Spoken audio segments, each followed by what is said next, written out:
En primer lugar, gracias por la invitación a la cátedra. Creo que es una buena iniciativa y fruto de ello es pues, que se vienen realizando distintas actividades en la propia cátedra de sostenibilidad y la presencia, como bien decía también Fernando, del público que está aquí, ¿no?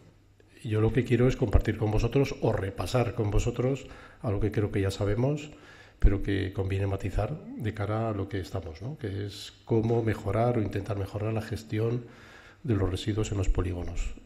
Mejorar la gestión desde un punto de vista también de la parte de entidades locales, mancomunidades que se encuentran o se enfrentan ante la posibilidad, necesidad, urgencia de que hay empresas que también demandan esta recogida de residuos. Entonces, lo que yo voy a establecer es, ya digo, repasar con vosotros el tema del marco normativo que tenemos. Hablaré de dos puntos concretos, que será lo que son definiciones en relación con lo que son residuos, unos tipos de residuos, en el sentido de la procedencia de estos residuos, y luego, como no, la parte de competencias administrativas en lo que tiene que ver con entidades locales. Hay muchas posibles definiciones de residuos, vamos a introducir también alguna que aparece en la propia normativa para tenerlo como referencia, pero no para utilizarla. Y luego pues otras en función de la naturaleza de los propios residuos, que no vamos a entrar ahí. El marco de normativa es la Ley 722, que es la Ley de Residuos, de muy reciente publicación. No tenemos marco normativo en cuanto a definiciones propias en la normativa foral.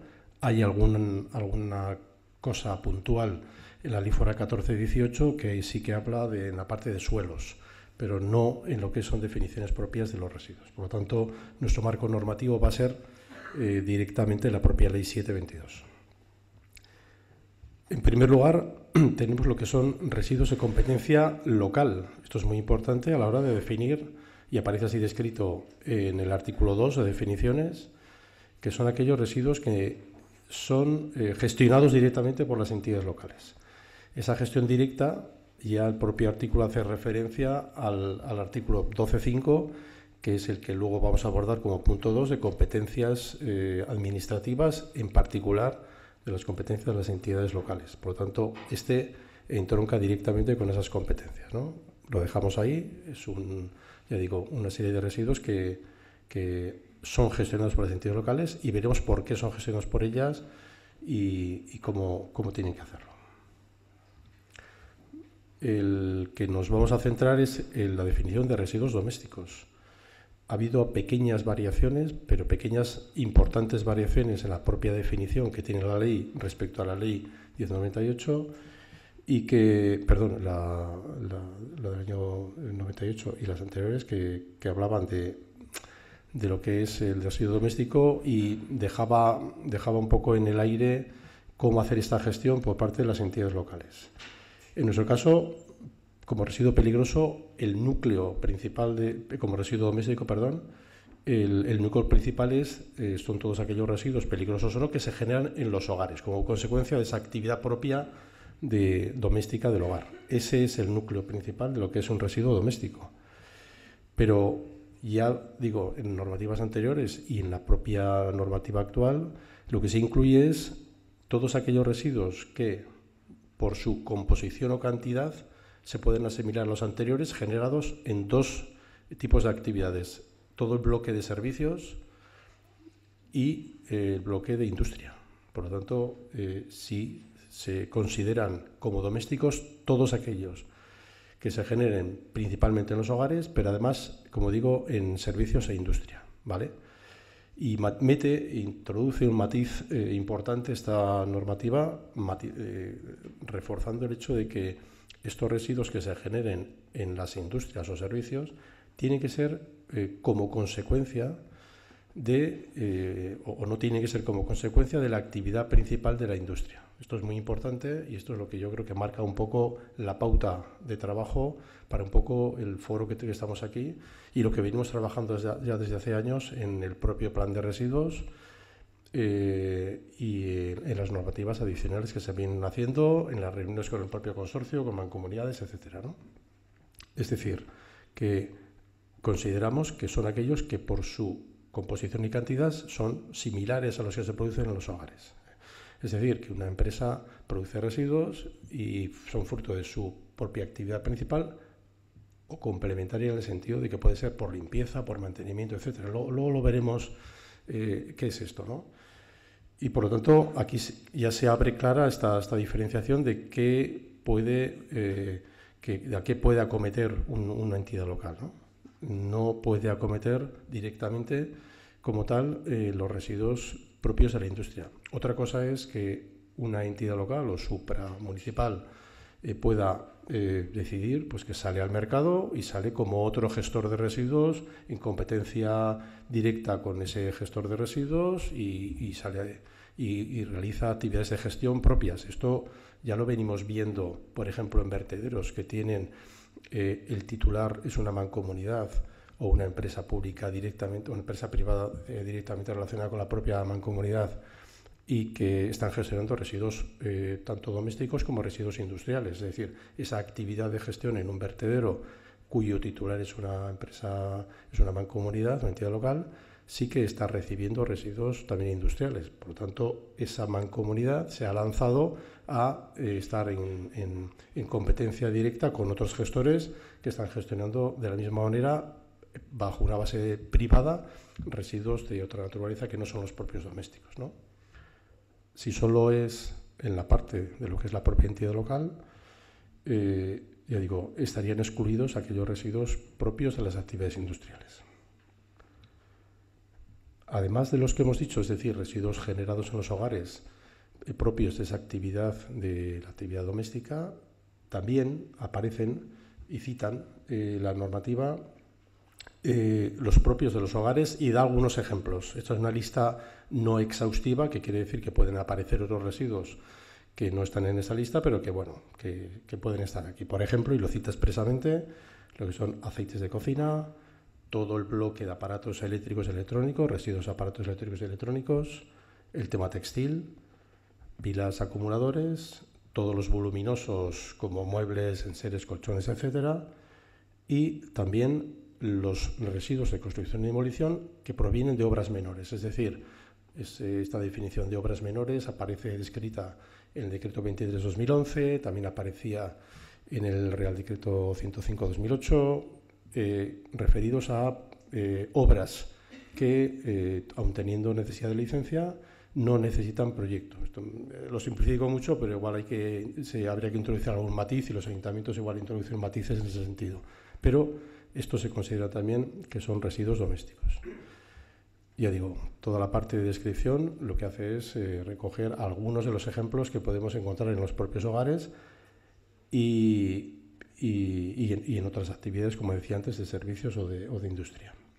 El tema de obra menor lo matizo expresamente porque sí que es un residuo que tradicionalmente vienen recibiendo y trabajando con ellos las entidades locales, mancomunidades, con distintas variantes en cuanto a pues, entrega en puntos limpios, entrega directamente al gestor, los puntos limpios más o menos habilitados para recibir más o menos cantidad de residuos de obras menores, limitando la cantidad a 50 kilos, a 200, bueno, eso ya adaptados al modelo que cada mancomunidad tenga para poder recibirlos o no. La documentación que se recibe pues también más o menos exhaustiva en función de las obras de origen, contando con la propia licencia que ha dado el ayuntamiento. Bueno, ya aquí hay bastante casuística en cuanto a cómo cada mancomunidad aborda el tema de recibir los residuos de obras menores que deberían estar, por cierto, regulados, y supongo que sí, que lo están, en las propias ordenanzas que tienen las mancomunidades de cómo hay que hacer esto y esta entrega, ¿no? Pero ese sistema de recogida también existe y se hace.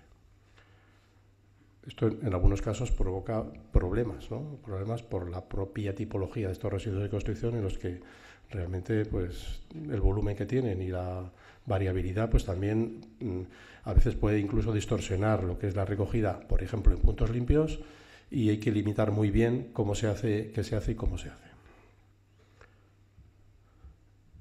También, dentro de esa tipología de residuos domésticos, aparecen otros residuos que no aparecen en los hogares, pero que también tienen esa consideración como residuo doméstico, ¿no? Y pues son, por ejemplo, todo lo que es limpieza viaria, zonas verdes, mantenimiento de zonas verdes, también lo que son áreas recreativas y playas, animales domésticos muertos y, por último, vehículos abandonados. Estos son tipologías que también se consideran residuos domésticos.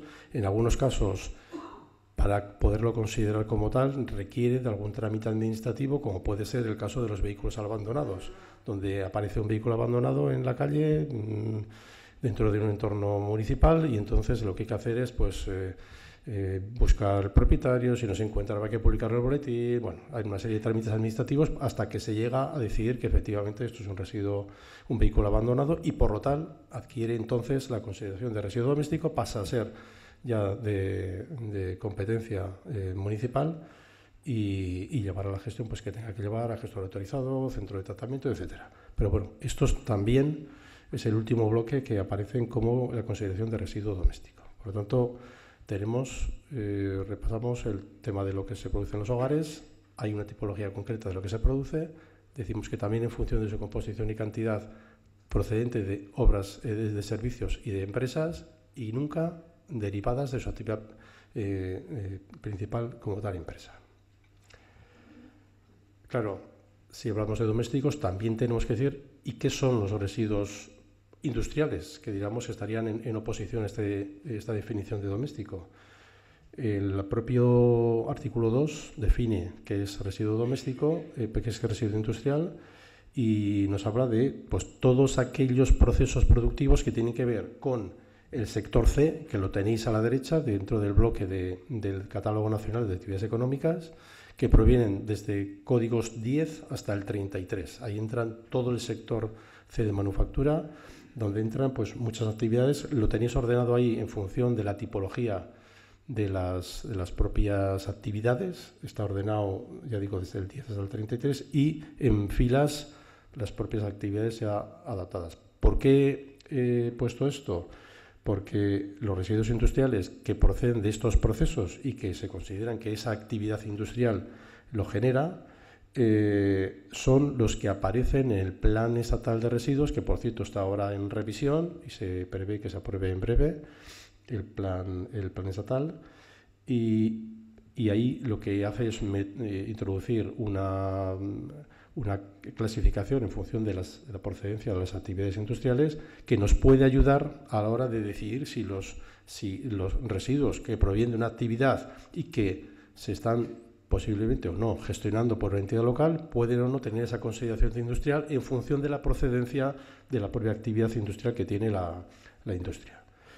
Los residuos o las actividades industriales no solamente son actividades de producción y fabricación, que también, sino también aquellas que pueden ser utilización, consumo de materias, y también actividades de limpieza y mantenimiento. Aquí me detengo un poco más porque estas actividades de mantenimiento y limpieza han sido frecuentemente y han ocasionado distorsiones en cuanto a la consideración o no de residuos domésticos. Claro, si nosotros vamos no solo por CENAE para determinar que un residuo es doméstico o industrial, por hacer esa diferenciación, ¿no?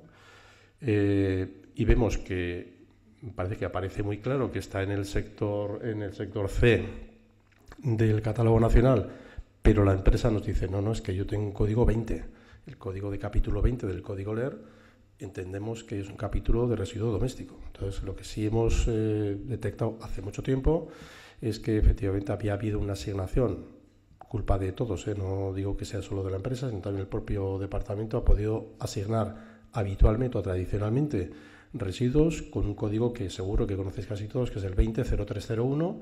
Es un código que hace referencia a residuos mezclados y que tradicionalmente, ya digo, aparecía en las listas de las empresas, y entonces la empresa dice, es que mira, es que son 20, yo lo puedo gestionar. El gestor de la propia instalación de destino, una mancomunidad, dice, pues si es un 20 lo tengo que coger o no, tengo que poner instalaciones, contenedores o no. Entonces aquí se genera la primera polémica, ¿no?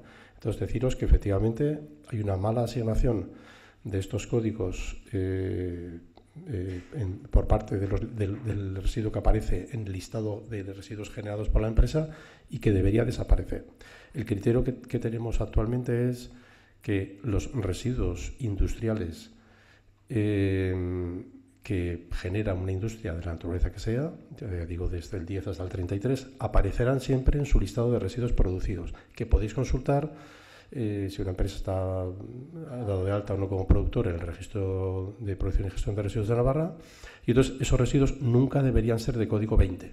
Hay alguna excepción, como puede ser los residuos de fluorescentes, en los que sí que a veces se mantiene el código 20 para los fluorescentes porque parece que no se encuentra otro muy parecido en códigos 16, ¿no? Pero los códigos 20 nunca deberían aparecer en ese listado de residuos producidos porque se entiende que entran dentro de ese bloque que decimos de residuos domésticos generados por industrias, pero que no son de su actividad principal y no son ni de limpieza, ni barreduras, ni mantenimiento, ni nada. Son aquellos que provienen de, pues, por ejemplo, un comedor que tenga una propia empresa, residuos de las propias oficinas, y que eso sí que pues tiene un acogimiento en lo que es el propio residuo como tal doméstico, ¿no? Y ya digo, esta codificación de códigos 20 debería desaparecer poco a poco. Nosotros lo estamos acometiendo desde hace tiempo, pero no debería aparecer, y esto lo que hace es simplificar la tramitación de este tipo de residuos para que se vayan y se acojan a lo que es la propia recogida que tenga establecida la mancomunidad correspondiente, la entidad local correspondiente, pero no aparezca en su listado, porque si no le va a obligar a decir, oye, si aparece en mi listado tengo que tener un DI, hacer un documento de traslado, etcétera, ¿no? Con esto evitamos que tenga que hacer ese traslado para irnos al régimen general que dice la propia ley, en la que se entrega a través de la recogida propia de la mancomunidad o de la entidad local, y ya está. Entonces, esta sería, ya digo, como contraposición, la parte de lo que es un residuo industrial. No quería dejar pasar la oportunidad para sacar otra definición que no la quiero poner porque no quiero que os sirva de confusión, que es la de residuos municipales. Esta definición se introdujo por parte del Ministerio a la hora de establecer los objetivos que desde Europa se viene marcando para lo que son preparación para la reutilización, reciclaje de los residuos, en teoría domésticos, pero que parece que tenían otro ámbito. Entonces, lo que han hecho ha sido, han adoptado esta definición, pero ya digo, no tiene nada que ver con los residuos que pueden ser competencia de las entidades locales, o con los residuos domésticos. Hombre, sí tienen que ver, pero que hay matizaciones importantes que por eso no quiero ni ponerlas aquí, porque en algunos casos difieren bastante de lo que acabamos de decir como residuo doméstico. Es un término que ya digo que únicamente va a aparecer a efectos de cumplimiento de objetivos y que es un tema nuestro cuando establecemos los inventarios, ver cómo encajamos cada tipo de residuo, si realmente encaja en esta definición de residuo municipal. Es una definición que, para lo que estamos hablando, intentaremos no utilizarla, porque ya digo, solo tiene que ver para este tema estadístico, y que no tiene que ver, y que no tiene nada que ver con las competencias que tienen establecidas por el artículo 12, que ahora veremos, las propias entidades locales. Vamos a la segunda parte. Hemos dicho definiciones, ya hemos visto residuos domésticos, hemos visto residuos industriales, y ahora, ¿cuáles son las competencias que tienen las entidades locales? Si vamos al artículo 12, el apartado 5 de la Ley 7, ahí aparecen las competencias de las propias entidades locales y habla de dos tipos de competencias. Unas competencias de carácter obligatorio y unas competencias de carácter opcional voluntario. Aquí lo que ha hecho ha sido simplificar las competencias en el sentido de decir, el servicio obligatorio es que hay que recoger, transportar y tratar los residuos domésticos. Esto se simplificó bastante y como ya hemos definido qué son residuos domésticos y hemos visto exactamente a qué corresponden, pues esto es un servicio obligatorio que tienen que ofrecer las propias entidades locales, ¿no? ¿Cómo? Pues ya lo hemos comentado también, es decir, en la manera y forma que tengan las propias ordenanzas y cómo regulen esta recogida, transporte y tratamiento de los residuos domésticos. Y esto como servicio obligatorio y para todo su ámbito competencial. También tienen una obligación de aprobar programas de gestión. Esto es algo que es novedad y que pues convendría pues también ir tomando conciencia de ello pues para ir aprobándolos poco a poco. Y es aprobar programas de gestión de residuos. Esos programas tienen que estar adaptados o un poco basados también en lo que son los planes autonómicos, en nuestro caso el Plan de Residuos de Navarra, o los estatales de gestión de residuos.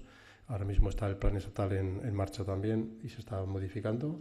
Y esto obliga, de momento, a lo que son poblaciones mayores de 5.000 habitantes. En Navarra yo creo que contamos con una gran ventaja, es que la distribución de las competencias se está haciendo a través de mancomunidades, que a su vez se agrupan en consorcios, excepto el Ayuntamiento de Baztán, que sí que lleva la gestión con el propio Ayuntamiento, pero luego está adherida al consorcio y el consorcio tiene delegadas las competencias en tratamiento, con lo cual los interlocutores se reducen notablemente y es más fácil pues hablar con 15, 16 interlocutores que con 292, ¿no? Entonces es más fácil esta gestión y eso también puede provocar que la adopción de los planes de los programas de gestión de las propias entidades locales se hagan a través de las propias mancomunidades, con lo cual ya si se resuelve el tema para toda la mancomunidad, matas dos pájaros de un tiro, no solamente los de más de 5.000, sino también los de menos de 5.000. Pero también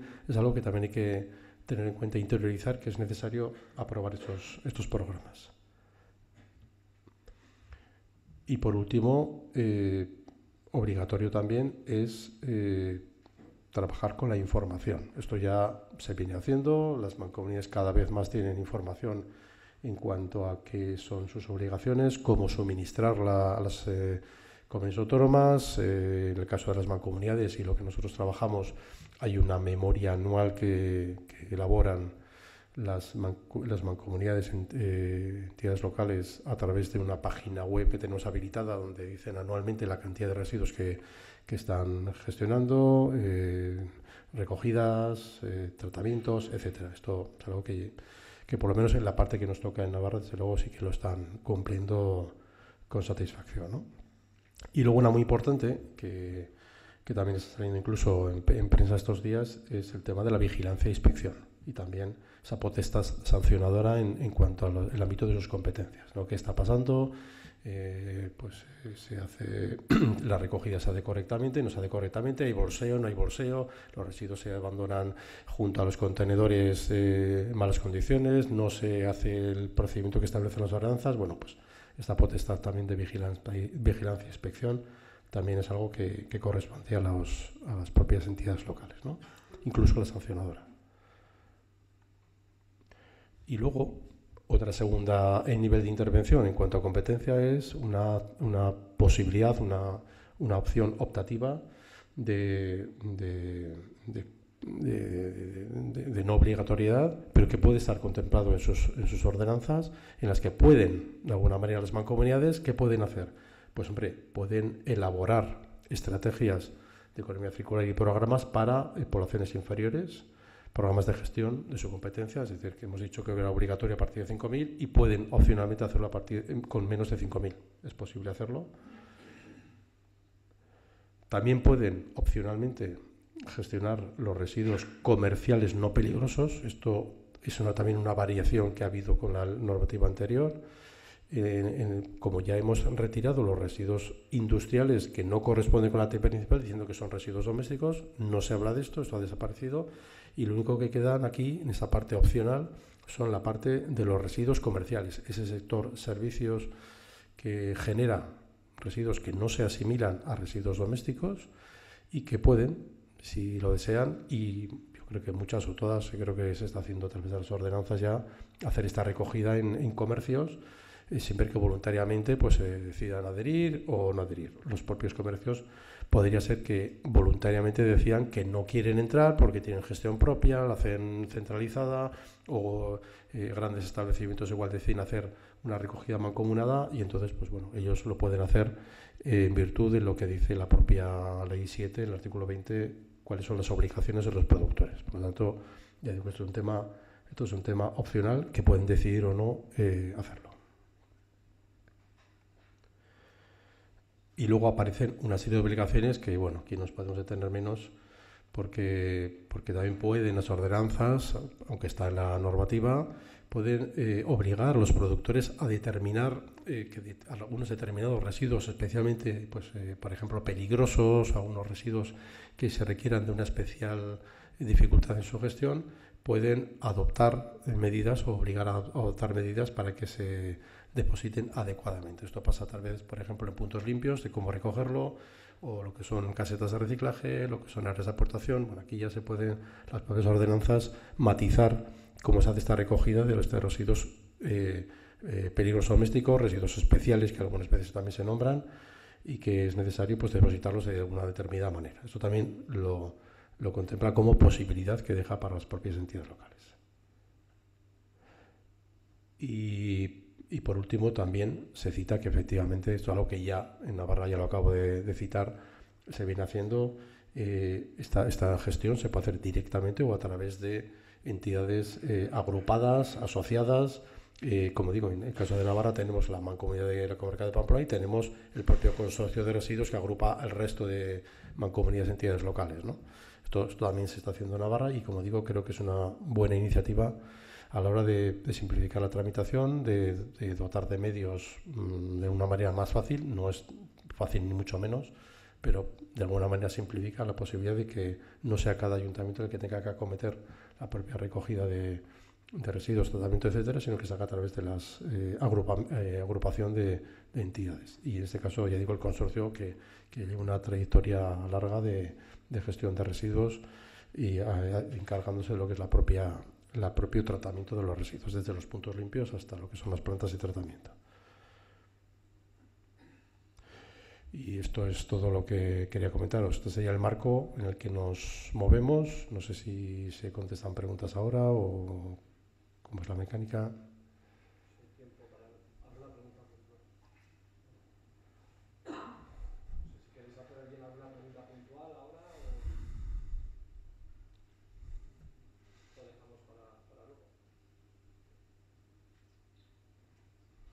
Vale, pues gracias.